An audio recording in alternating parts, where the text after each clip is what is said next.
What's going on, guys? Welcome back to the channel. So today I'm going to be working on the FC interior a little bit more. What I'm going to be doing is throwing the rest of the black interior in. I'm going to utilize the original seats. Since I didn't get seats with it, I'll probably upgrade the seats. I have a set of brides that I'm not using. I just need to make some seat rails for it. Probably do that a little bit later down the road. But what I'm going to be doing today is getting the dash in there. Like I said in the last episode, before I put the dash in, I need to panel bond some of the tabs as well as this little spot right here that is cracked. So I'm going to do that. It usually takes around like 5 or 10 hours for this stuff to actually set up hard enough to do anything with it. So I'm going to panel bond this now and then go do something else. When it's pretty much hard, I'll come back, throw the dash in. I also need to throw the frame or the wiring harness back in this frame, and then make sure all that stuff is bolted up really nice. Make sure none of these are cracked or anything like that. Try to fix everything as I can before I throw it in. Mix the panel bond up and fixed all the areas that I was concerned with. So there was a crack there. There's also a crack right there. Those two are now panel bonded. And then there was a crack underneath that. And there was one also right there, as well as those little tabs that were busted off. Since I have to wait for the panel bond to dry on the FC dash, I'm gonna help Trevor out. He needs something made up in CAD.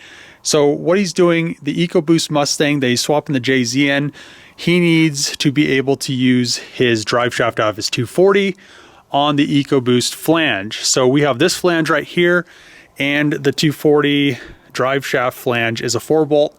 I think that's 6 bolts. So what I'm going to do is I'm going to take some dimensions down, then go downstairs and make a flange in CAD. Grab both my calipers. So what I have here, piece of paper, pencil. I have a crappy Harbor Freight caliper right here. That's just to get general dimensions, outside dimensions of the flange. But I also have this caliper right here. This is a centerline caliper. They're like 1,500 bucks. And what these are good for is getting the distance in between the holes, which is very, very important, especially if you're milling out a part. You want to make sure it's going to fit. So what I'm going to do now, use both these and get all the dimensions we need. Now I'm inside. I have all my scribbles down for the dimensions. I have some dinner. My computer's on, and I got a little water right there. Let's get to work on this.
Got the adapter all sorted out. I did run into a little issue with the bolt pattern and the spacing, them being extremely similar.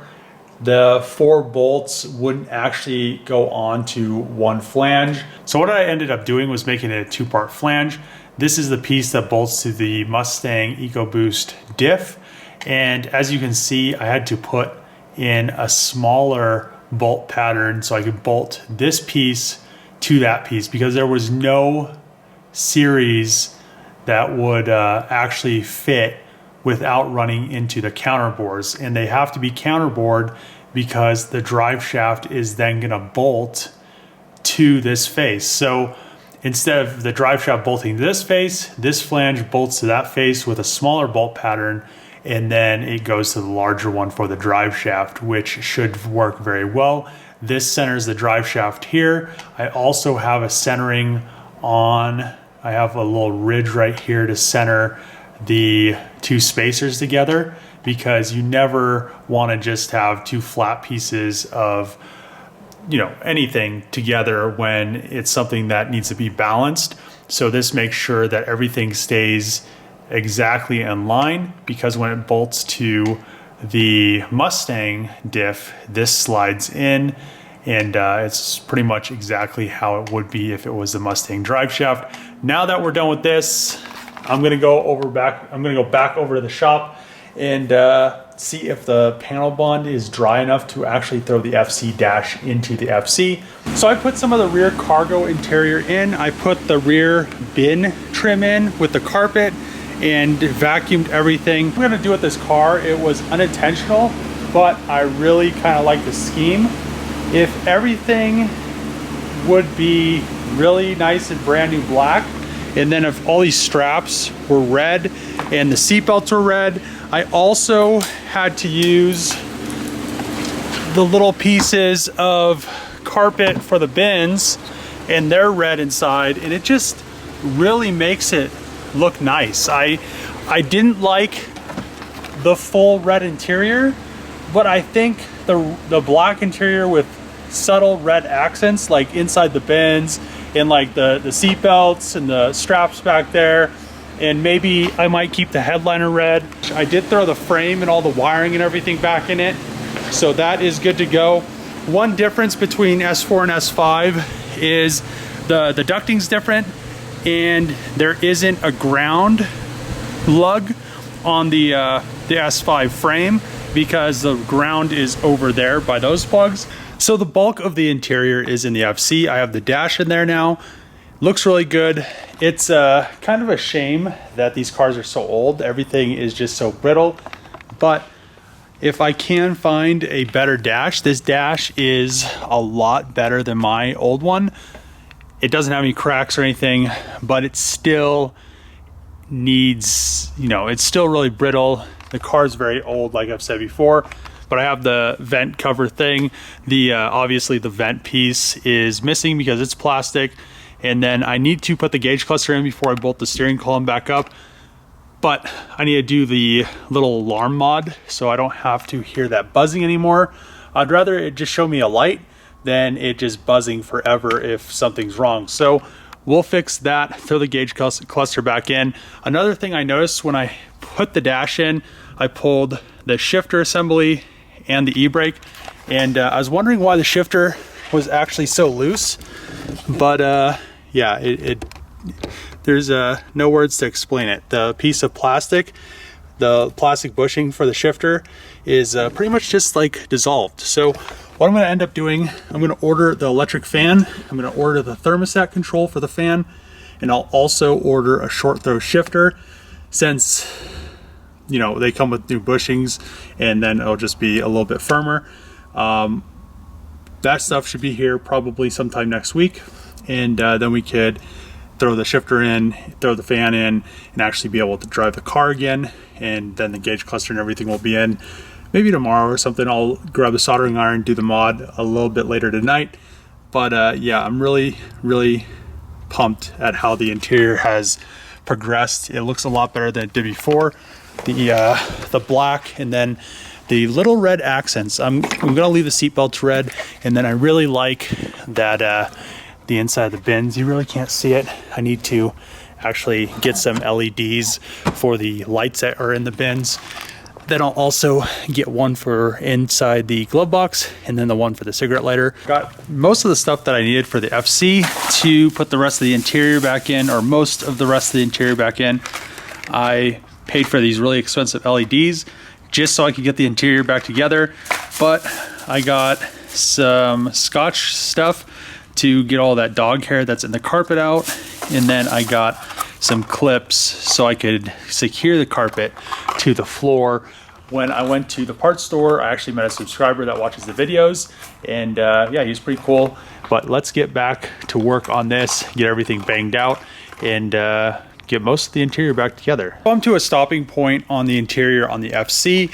What I have here is pretty much everything together. I need to figure out what I'm going to do for a stereo.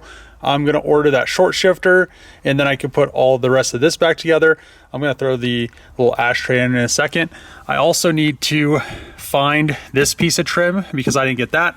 I need to find this vent right here as well, and a vent right here. There's quite a few little tiny knick-knack pieces that I need to figure out and find. I also need to get both sides of these pieces of trim, but overall the interior is looking a lot better. I also replaced, like I showed you, all the lights with LEDs. So this is an LED. Now the glove box has a little LED light in there, which is a lot better. You can actually see what you're getting out of the glove box. And I also rekeyed the lock. When people are swapping interiors on these, I'm guessing that a lot of people don't rekey these locks. So this is the right key to the car. When I was tearing this old dash out of the car, I found another spare key for the FC, which was pretty awesome. I also threw LEDs in here. So I'm really digging the red carpet inside the little bins. When you open them, it just adds that little bit of extra, I don't know, flair, I guess you'd say. But yeah, the LEDs are right here, and it just lights us up really nice. And both of them are all back together. I'm also gonna try to find some black door handles, get those replaced as well. And just kind of go through the car as I find pieces. And these cars are old, so whenever I do find pieces, I'll be very, very excited. Now I'm gonna head over to Trevor's shop and talk to him about the CAD design and kind of figure out what he wants to do. And we probably need to measure the drive shaft length. I think he was gonna throw the engine and tranny back in the Mustang. Let's head over there, see what he's doing. We have the Mustang on the lift. Ran into a little issue. The S14 drive shaft that he was gonna use is a little bit longer than we thought in the beginning of the design process. So he tried sticking the original drive shaft for the Mustang up. We kind of cut it to get it a little bit closer to fit. But what's gonna have to happen is, since the S14 JZ swap drive shaft is quite a bit longer, there's only about 1.5 inches to work with on the flange. And as you saw, this bolt pattern right here is actually too small. It interferes with the 6 bolt from the Mustang. So what we're gonna either have to do is make a complete custom drive shaft using the Mustang original back half, or use this S13 drive shaft or something kind of like that, where it's a little bit shorter, where you can have a little bit more room to have everything bolt together, or use a larger flange, which the flange from the 350Z or the 370Z is quite a bit larger. And these 2 bolt holes right here are pretty close to being the same bolt pattern as the Mustang, which actually works out because then you could use these 2 in the 6, and then you have these 2 separate, and then the other 4 can be countersunk. So he's gonna have to make a decision on that, and just kind of go from there. I guess he's gonna look into some options with what he's gonna do, with what he's gonna order. What are you gonna order?